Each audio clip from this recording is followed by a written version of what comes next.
মোচার ঘন্ট করে দেখাচ্ছি। আমি এখন মোচা কিভাবে কাটতে হয় সেটা দেখিয়ে দিচ্ছি। আমি কয়েকটা ফুল কাটছি আর মোচার ভেতরের অংশটা কেটে আপনাদের দেখাচ্ছি।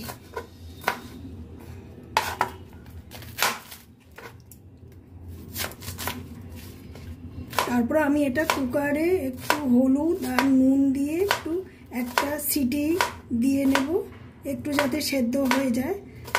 তারপরে আমি একটু মটর ডাল ভিজিয়ে মিক্সিতে আমি ওটা বেটে রেখেছি, ওটা আমি একটু বড়া করে এই মোচার ঘন্টতে দেব।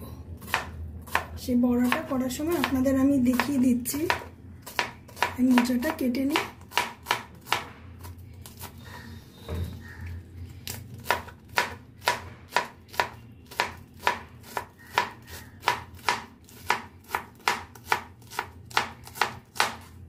আমি নিরামিষ মোচার ঘন্ট আজকে করে দেখাবো। এইটা আমি কুকারে দিয়ে দিলাম।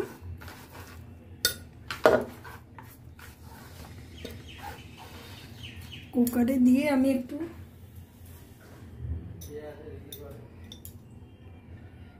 হলুদ দিলাম,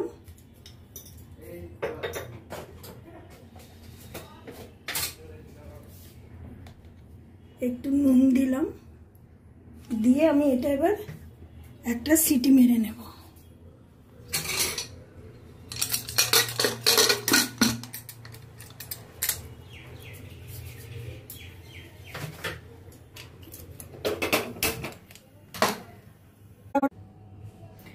আমার মোচাটা সেদ্ধ হয়ে গেছে। মোচাটা নামিয়ে আমি একটু জলটা ছেঁকে নিয়ে একটা বাটিতে রেখেছি। এবার আমি ডালের বড়াটা করে নেব। ডাল বাটাটায় আমি 1 চামচ নুন আর 1 চামচ হলুদ দিয়ে ওটা একটু ভালো করে ফেটিয়ে নিয়েছি। এবার আমি কড়াইতে তেল দিয়ে তেলটা গরম করে নিয়েছি। এবার আমি বড়াটা ভেজে নেব।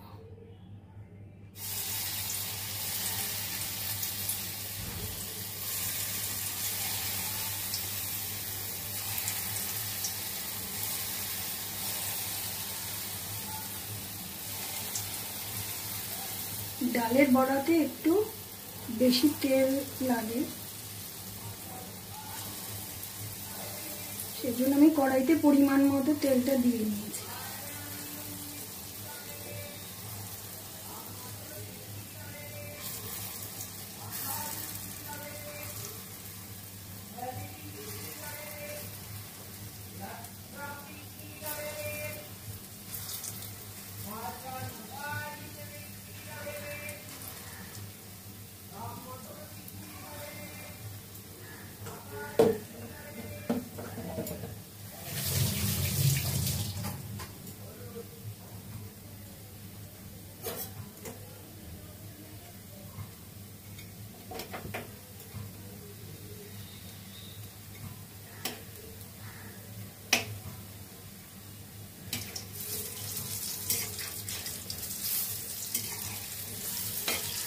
এবার আমি বড়াগুলো একটু উল্টে দিচ্ছি, একটু লাল লাল করে ভেজে নেব, তাহলে ভালো লাগে খেতে।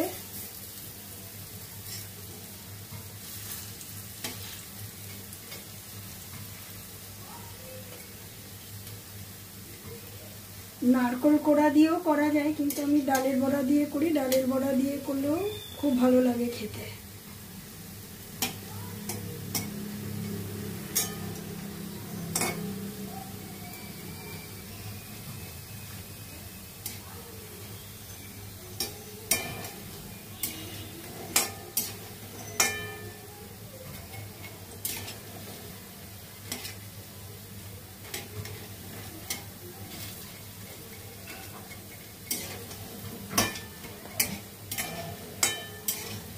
লাল লাল করে ভাজা হয়ে গেছে, আমি এবার তুলে নিচ্ছি।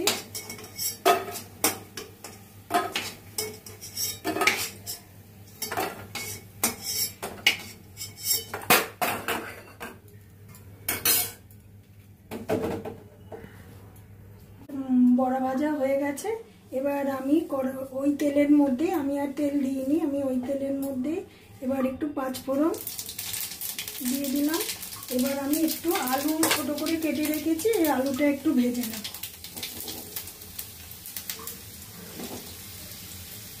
মোচাটা তো খুব সেদ্ধ করার পর অল্প হয়ে যায়, সেজন্য একটু আলু দিলে একটু অনেকটা হয় আর কি।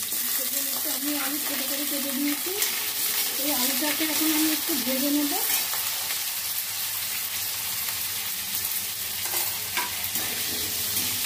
একটু লাল লাল করে ভেজে নেব, তাহলে ভালো হবে খেতে। ভাজা হয়ে গেছে, আমি একটা তেজপাতাকে ছিঁড়ে দিয়ে দিলাম। আর আমি একটু আদা গ্রেট করে রেখেছি, সেই আদাটা আমি এই তেলের মধ্যে ছেড়ে দিলাম। এবার আমি একটু নাড়াচাড়া করে তারপরে একটু মশলা দিয়ে দেবো। একটু আদাটা ভেজে নিচ্ছি হালকা করে।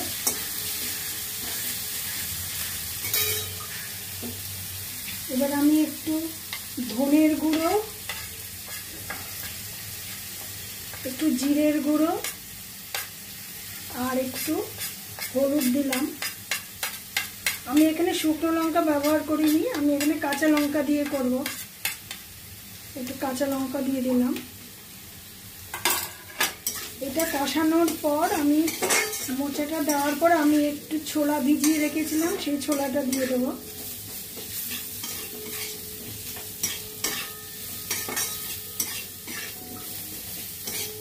মশলাটা একটু নাড়াচাড়া করে আমি এবার মোচাটা দিয়ে দেবো।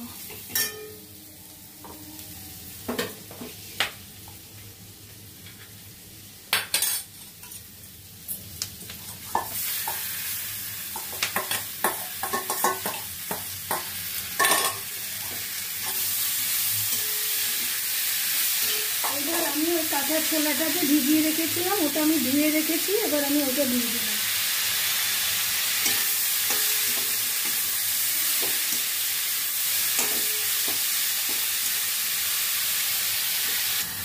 এখন আমি একটু 1 চামচ নুন দিয়ে দিলাম।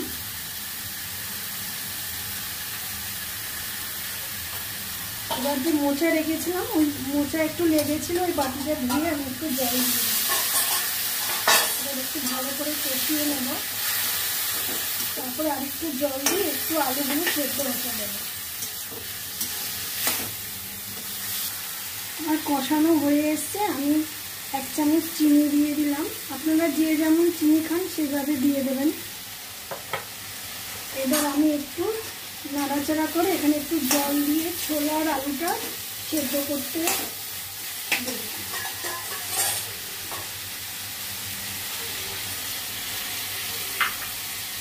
তারপরে নামানোর আগে যে ডালের বড়াটা করে রেখেছিলাম ওইটা মিশিয়ে একটু গরম মশলা একটু ঘি দিয়ে নামিয়ে ফেলব। এবার আমার মোচা আলু সেদ্ধ হয়ে গেছে, আমি এবার বড়াটা মিশিয়ে দিচ্ছি। বড়াটা মিশিয়ে দিলাম। এবার আমি এখানে একটু গরম মশলার গুঁড়ো দিয়ে দিলাম।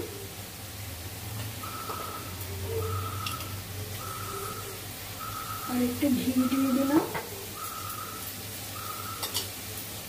আমার মোচার ঘন্ট হয়ে গেল। এইভাবে একবার আপনারা করে দেখবেন, খুব ভালো লাগে খেতে। আমার মোচার ঘন্ট হয়ে গেল।